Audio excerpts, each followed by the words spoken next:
24 de agosto de 2013. Região de Sverdlovsk, arredores da aldeia de Reshioti, 25º quilômetro da antiga estrada de Moscou.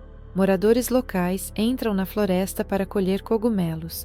No interior do bosque, afastados das trilhas, eles percebem fumaça. No chão, uma fogueira está se apagando. Ao se aproximarem, os coletores de cogumelos percebem que aquilo não são restos de um acampamento de turistas. No centro da fogueira queimada há um corpo humano.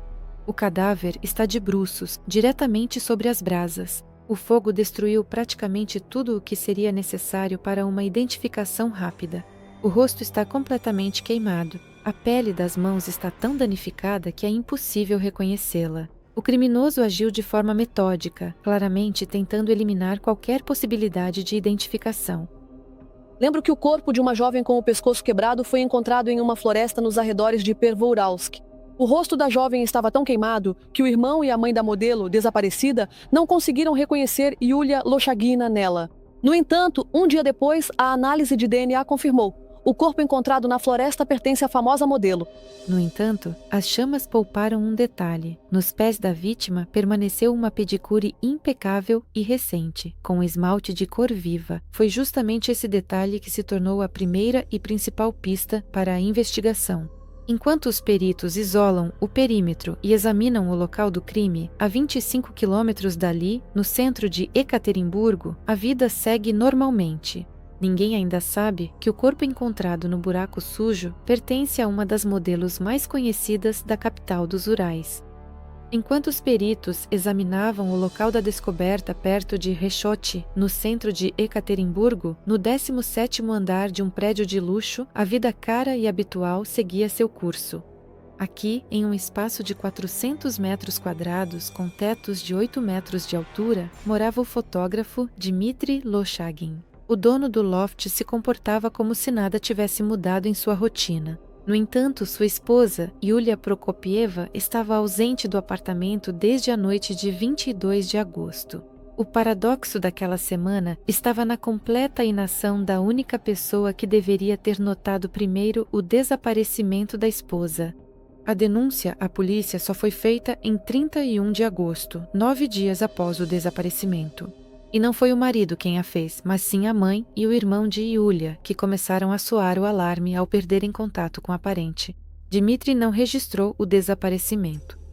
O rastro digital de Loshagin, nesses dias, demonstrava total tranquilidade. Enquanto o corpo de uma jovem desconhecida jazia na mata, publicações alegres apareciam na página do fotógrafo nas redes sociais. Dmitry postava fotos de cappuccino matinal com espuma perfeitamente batida e imagens de pôres do sol pitorescos de... Através das janelas panorâmicas do estúdio, ele continuava transmitindo a imagem de uma pessoa bem-sucedida, aproveitando o momento. A rotina de Dmitry também incluía tarefas domésticas, que não tinham relação alguma com a busca pela esposa. Em um dos dias após o desaparecimento de Yulia, ele visitou uma clínica odontológica. O objetivo da visita era restaurar a estética do sorriso. O fotógrafo reconstruiu uma lasca no dente da frente. Quando a preocupada Svetlana Ryabova, mãe de Yulia, conseguiu ligar para o genro perguntando onde estava sua filha, Loshagin respondia de forma evasiva e tranquila. Ele sugeria que Yulia tinha ido resolver alguns assuntos pessoais e que não se sabia quando ela voltaria. Dmitry alegava que havia um relacionamento aberto no casamento, afirmando que a esposa poderia desaparecer por vários dias ou até semanas sem avisá-lo. Essa indiferença demonstrativa e a ausência de tentativas de encontrar a amada, que supostamente apenas saiu e não voltou, foram o primeiro sinal de alerta, ainda antes de a identidade da vítima ser oficialmente estabelecida. Os acontecimentos começaram a se desenrolar rapidamente quando o silêncio do marido foi interrompido por uma tentativa de viagem. Enquanto os parentes procuravam Yulia sem sucesso, Dmitry Loshagin comprou uma passagem aérea para Simferopol. A razão oficial para a viagem urgente, segundo ele, era o desejo de visitar a avó. No entanto, o fotógrafo não conseguiu deixar Ekaterimburgo. No dia 3 de setembro, pouco antes da viagem planejada, ele foi detido por agentes. Em vez da Crimeia, Dmitry foi levado para um centro de detenção temporária. Paralelamente às detenções, ocorria o procedimento mais difícil para a família da desaparecida, o reconhecimento. Foram ao necrotério a mãe de Yulia, Svetlana Ryabova, e o irmão. Eles teriam que olhar para o corpo encontrado por coletores de cogumelos na floresta. O fogo praticamente destruiu o rosto da vítima. No entanto, Svetlana reconheceu a filha. Os sinais decisivos foram os fragmentos preservados, um piercing específico, a cor do cabelo e aquela pedicure que o fogo não tocou. A perícia genética logo confirmou. O corpo encontrado na estrada de Staromoskovsky pertencia a Yulia Prokopieva. Enquanto a família recebia a terrível notícia, o principal suspeito estava no primeiro interrogatório. O comportamento de Dmitri na sala do investigador era radicalmente diferente da reação de alguém que acabara de saber da morte brutal da esposa. Lochagin se portava de maneira distante, não demonstrava nervosismo e não fazia perguntas sobre os detalhes da morte da esposa. A única coisa que preocupava o detido naquele momento era o próprio bem-estar. Quando questionado sobre seu estado, ele reclamou de nariz entupido e dor de garganta. Em vez de confessar ou demonstrar choque, o fotógrafo apresentou à investigação suas próprias versões do ocorrido. Dmitri afirmou que, pouco antes do desaparecimento, encontrou na bolsa da esposa um saquinho com um pó branco desconhecido. Segundo ele jogou a substância no vaso sanitário. Depois disso, supostamente, um homem desconhecido ligou para ele e, com uma voz fria, prometeu que o fotógrafo se arrependeria desse ato. Lochagin afirmou que foi justamente o medo dessas ameaças que o impediu de procurar a polícia. Ele também levantou a hipótese de que Yulia poderia ter sido morta por fugitivos escondidos nas florestas da região.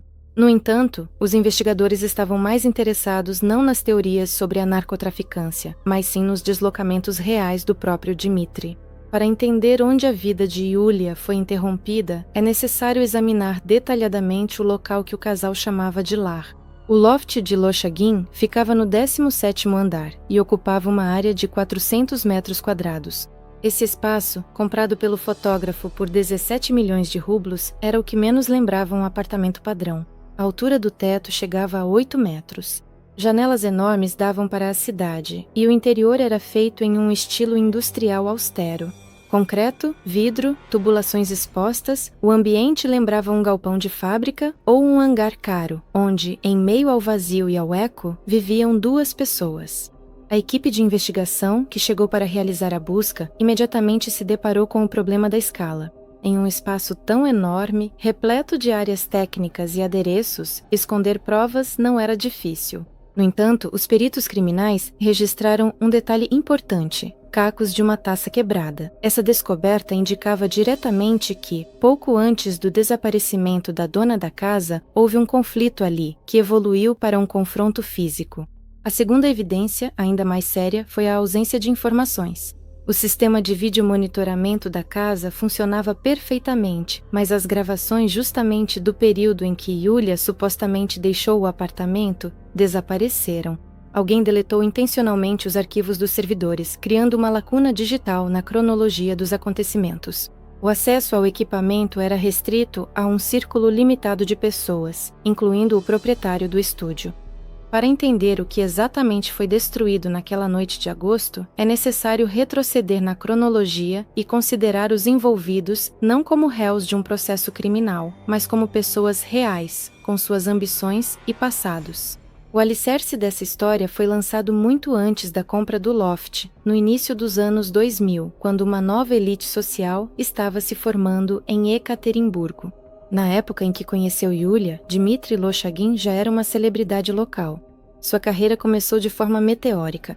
Em 2001, ele entrou para a lista das pessoas mais estilosas de Ekaterimburgo. Naqueles anos, títulos e honrarias muitas vezes eram uma questão de preço. Mas Dmitri soube convertê-los habilmente em capital. Ele construiu para si uma imagem impecável de artista boêmio.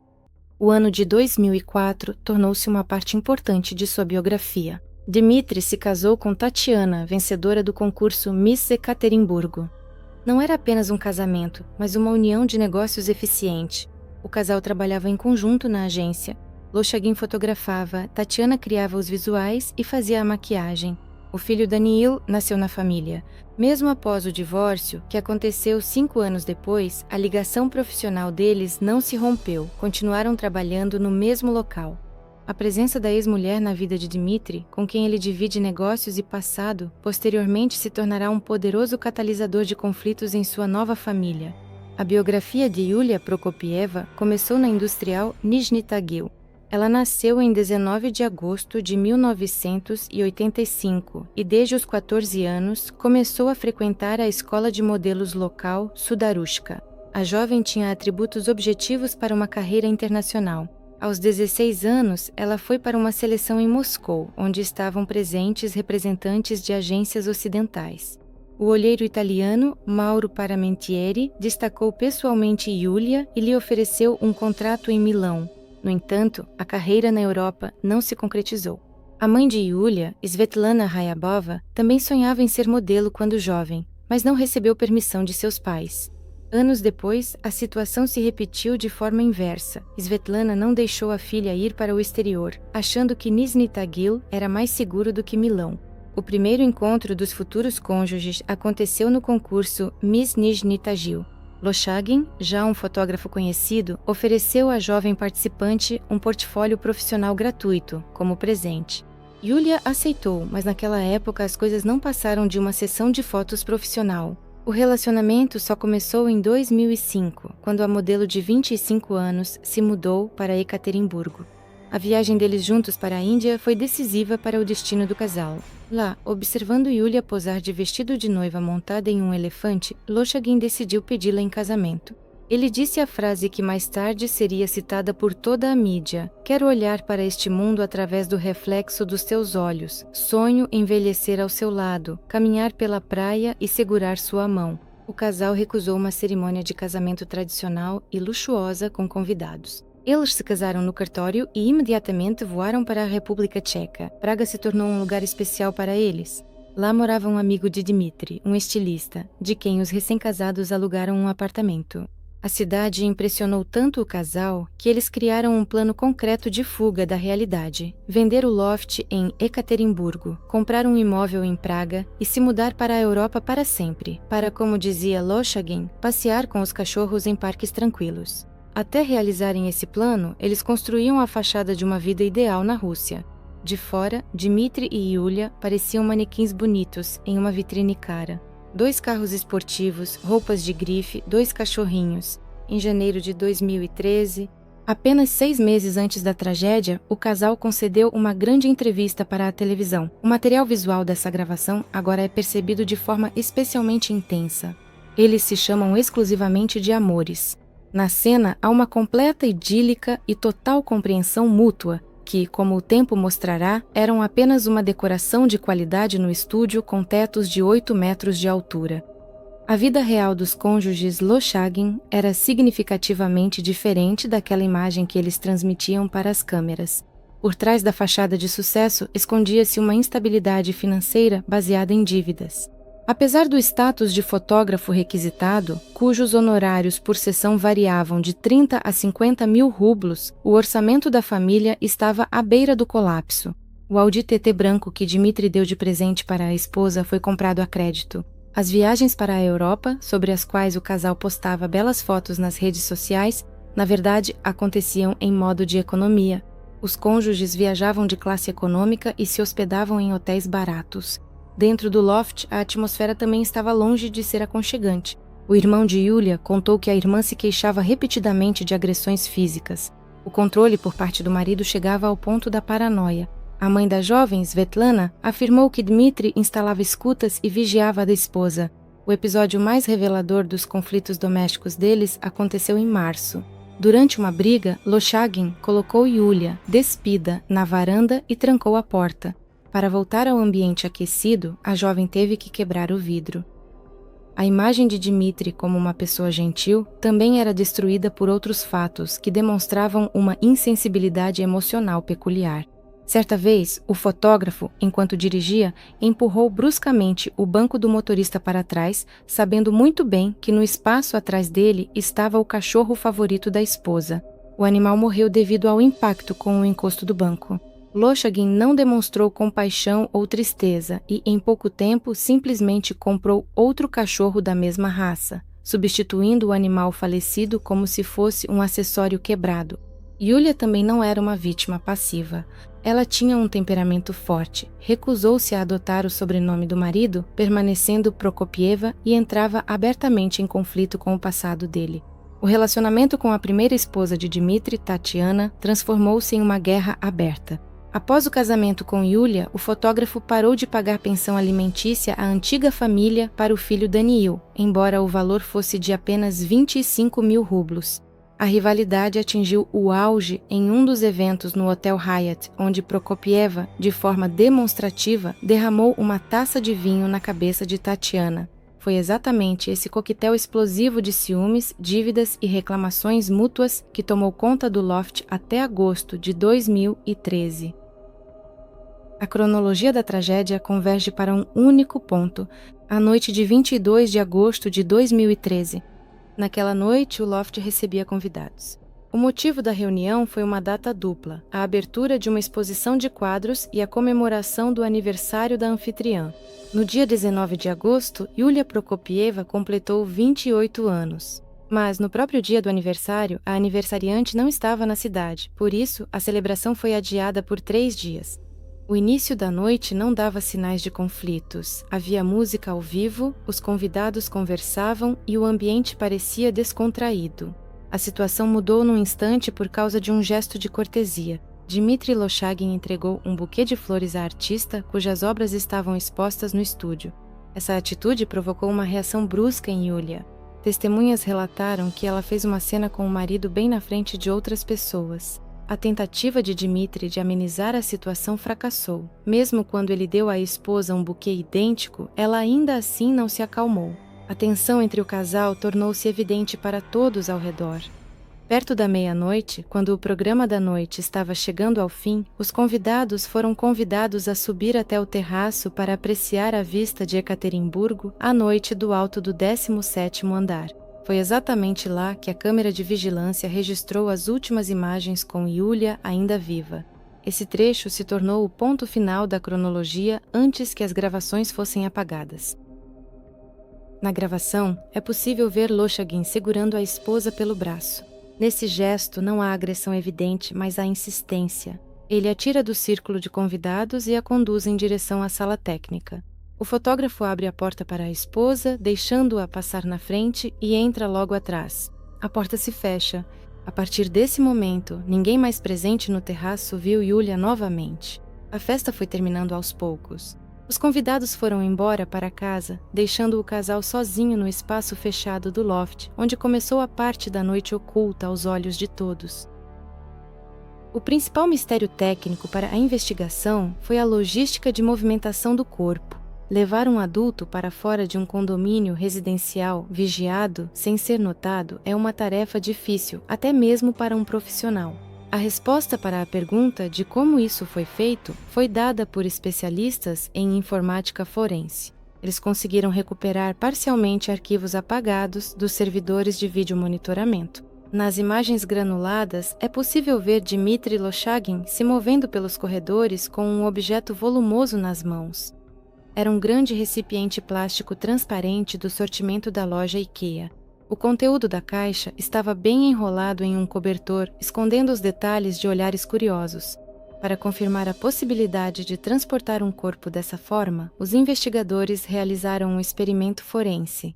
Uma jovem figurante com as mesmas características de Yulia, altura de 175 centímetros, peso de 52 quilos, foi convidada a se acomodar dentro de uma caixa semelhante.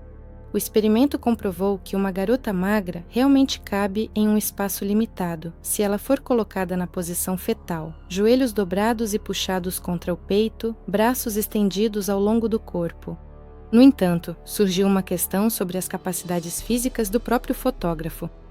Dmitri não tinha um porte atlético e apresentava sérios problemas de saúde. Em seu prontuário médico constavam 2 cirurgias nos rins e uma intervenção cirúrgica na coluna vertebral. Além disso, pouco antes de agosto, ele quebrou a perna enquanto esquiava. Levantar e carregar com os braços estendidos um peso superior a 50 quilos teria sido extremamente difícil para ele. A investigação concluiu que Lochagin utilizou meios auxiliares. Para transportar o container até o carro, provavelmente foi utilizado um carrinho comum de transporte com rodas. Isso explica como uma pessoa lesionada conseguiu, sozinha, mover uma carga pesada do 17º andar até o estacionamento, sem chamar a atenção da segurança ou dos vizinhos. A caixa plástica deixou o loft, tornando-se um sarcófago temporário para a modelo desaparecida. O lado técnico da investigação destruiu de vez a versão de que Dmitri teria permanecido em casa. A principal testemunha contra o dono do loft foi o próprio telefone dele. Os dados de bilhetagem mostraram que o dispositivo móvel de Lochagin foi registrado na rede por meio de estações base localizadas nas proximidades da vila de Reshot. A geolocalização registrou a presença do aparelho na área florestal exatamente no momento em que, segundo a investigação, a fogueira estava sendo acesa.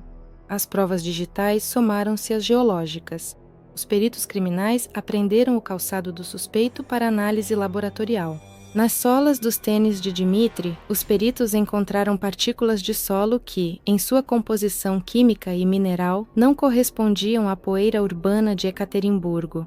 A análise comparativa deu um resultado inequívoco. O solo encontrado no calçado é totalmente idêntico às amostras de terra coletadas no local onde o corpo carbonizado foi encontrado. A perícia médico-legal revelou a mecânica do crime, refutando a versão de uma queda acidental. A morte de Yulia ocorreu em decorrência de uma fratura no pescoço. Os especialistas constataram a fratura do processo odontoide da segunda vértebra cervical, uma lesão característica de uma torção violenta e forçada da cabeça, ou seja, do pescoço.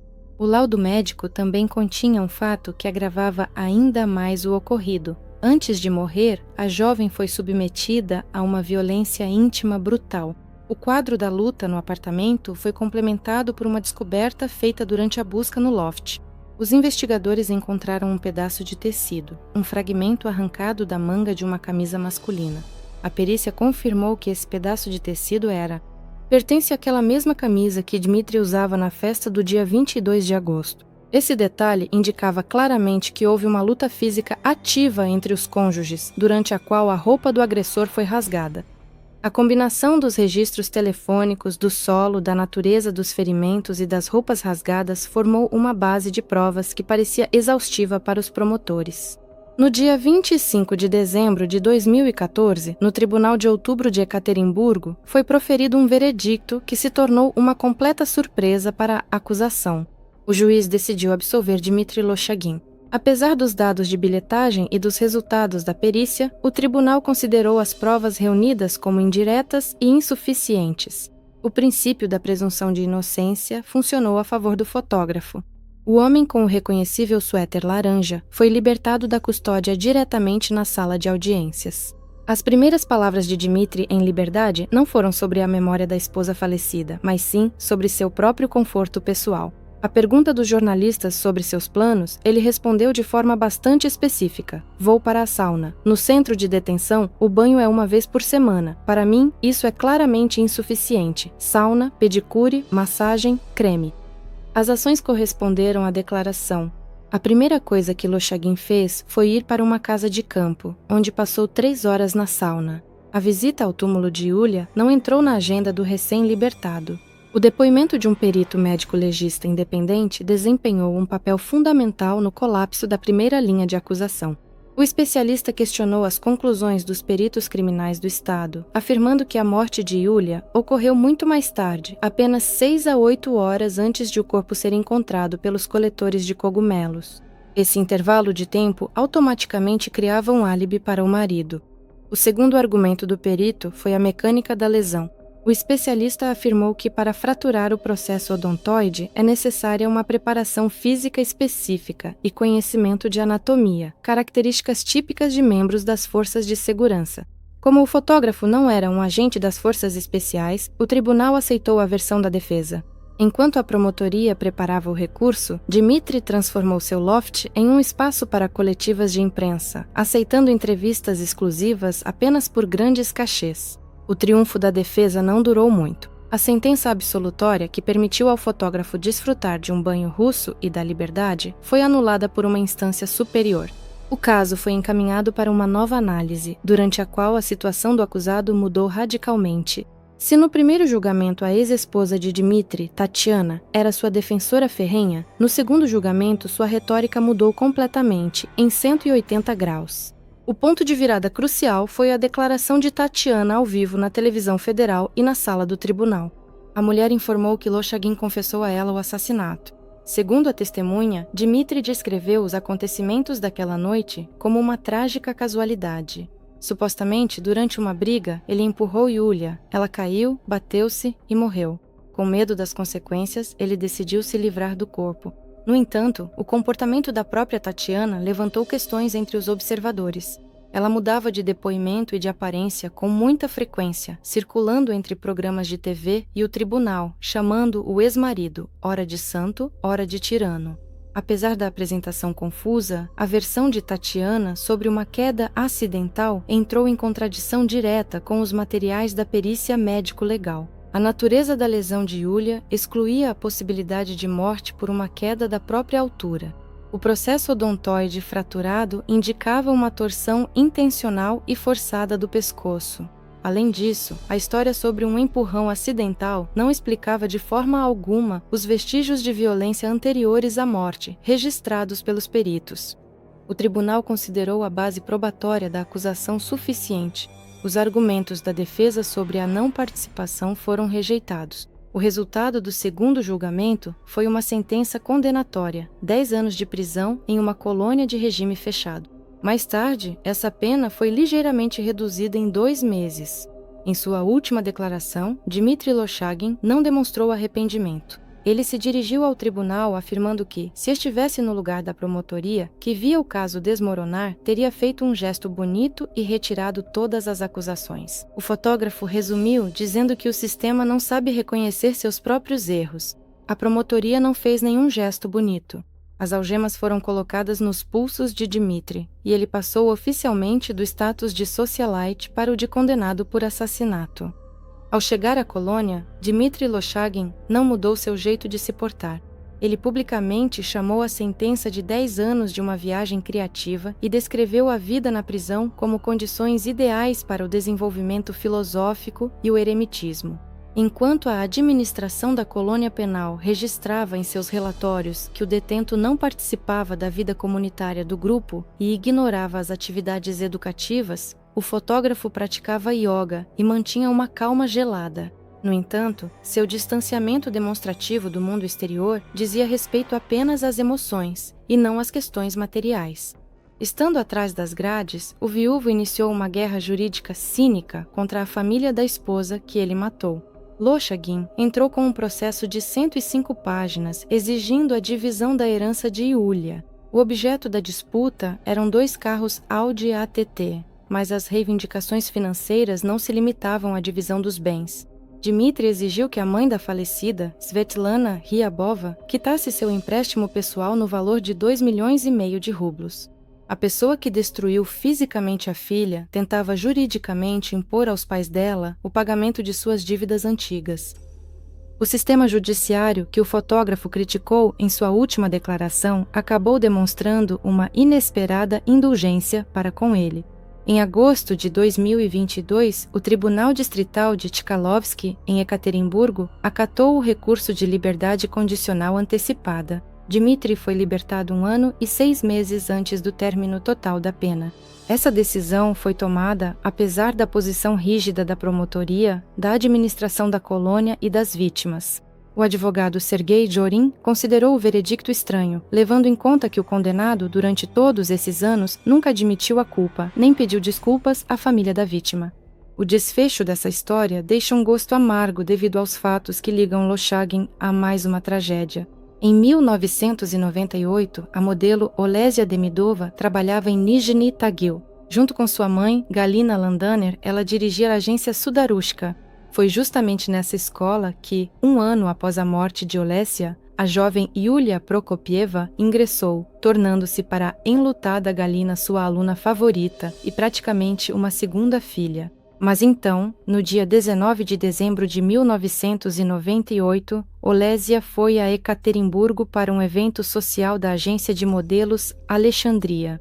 Um dos fundadores dessa agência era Dmitry Loshagin, de 19 anos. Naquela noite, Olesya esteve presente no desfile onde Dmitry trabalhava. Segundo relatos dos convidados, ela estava sentada sozinha e tomava café. Após o evento, a jovem só precisava atravessar a rua do Vils até o cinema Cosmos.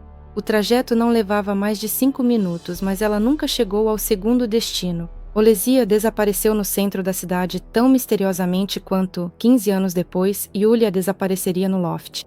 O corpo de Demidova foi encontrado 5 dias depois em uma floresta nos arredores da cidade. O modo como o crime foi cometido, assustadoramente, coincidia com o futuro caso Loshagin. A jovem foi brutalmente violentada e seu rosto ficou desfigurado a ponto de ser irreconhecível. A identificação também foi feita por sinais indiretos. Olesya, assim como Yulia, foi identificada pela manicure. O assassino de Demidova nunca foi encontrado. Galina Landaner, que conhecia Dmitry do trabalho nos anos 90, posteriormente foi categoricamente contra o relacionamento de sua aluna Yulia com o fotógrafo da moda, como se pressentisse uma tragédia.